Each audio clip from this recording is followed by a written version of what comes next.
žmonės įsivaizduoja, kad liga atėjo kažkaip ir daugelis rašo Facebook'e, aš ten bandau įrašyti tą savo komentarą, kad liga yra priešas, liga yra didžiausias draugas. Didžiausias, koks tai gali būti. Ir aš nesakau, kad mes norim sirgti ir džiaugtis, kai susirgi. Ne, bet kame tas draugystė yra, kai tau parodo. Tikras draugas kame, kai tau parodo, kad tu kur tu eini. Kur tu eini, tu į bedugnę, jau to įkrisi, atsipeikėk.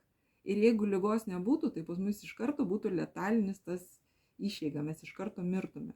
Liga mums leidžia atsistot, atsigręžti, susivokti, pasikeisti ir judėti kitą linkmę. Mes jau neinam į bedugnę. Čia kaip yra kaip gyvenimo korekcijos. Eini ne tuo keliu, pakerta.